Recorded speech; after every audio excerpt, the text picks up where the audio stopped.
আসসালামু আলাইকুম গুরুজি। জি গুরুজি, কেমন আছেন?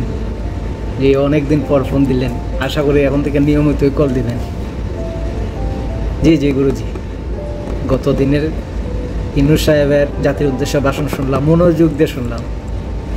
আমার এই জীবনে যত প্রেসিডেন্ট আসছেন অথবা প্রধানমন্ত্রীরা আসছেন, প্রাইম মিনিস্টাররা আসছেন এবং জাতির উদ্দেশ্যে ভাষণ দিচ্ছেন, আমি টানা 30 মিনিট, 25 মিনিট, 20 মিনিট, 10 মিনিট ভাষণ শোনার ধৈর্য আমার হয় নাই।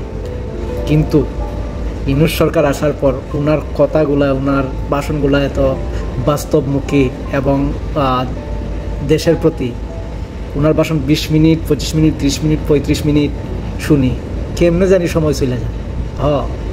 জি জি, উনি তো প্রবাসীদের নিয়ে, বাংলাদেশের নিয়ে অনেক পরিকল্পনা করছেন। জি জি, ভালো লাগছে গুরুজি। তবে গুরুজি মিস করলাম গুরুজি একটা বিষয়।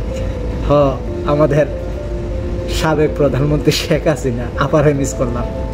আপা তো শেখ হাসিনা আপা তো জাতির উদ্দেশ্যে ভাষণ রাখার সময় এত সব মিথ্যা কথা বলতেন, বাস্তবতা হইতো এক, আর উনি জি ভাষণ দিতেন আরে। তবে যাই বলেন গুরুজি, আপার কিন্তু অনেক ভাষণ মিস করতেছি। এই যে ওনার কাঁঠালের রেসিপি, বার্গার রেসিপি, ডিমের রেসিপি, কাঁচামরিচের রেসিপি, টমেটোর রেসিপি, এই কত রকম রেসিপি, এই রেসিপি তো এখন আর শুনতে পারি না। জি, আশা করি উনি তো ইন্ডিয়াতে আছেন, ভালোই আছেন। তবে মাঝে মধ্যে কি ফোন কল ভাইরাল হয়ে যায়, আপা চট করে ঢুকে যাইবার কথা বলেন, দেশকে অস্থিতিশীল করার কথা বলেন।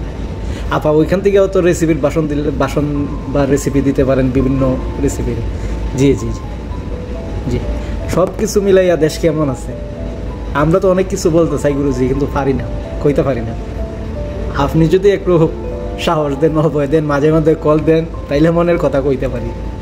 জি গুরুজি, এই যে মনে করেন দেশে এখন আন্তর্জাতিক অপরাধ ট্রাইব্যুনাল গঠন হয়েছে, এই তো মামলার শুরু হয়েছে। এখন আপা কেমনে চট করে ঢুকবেন?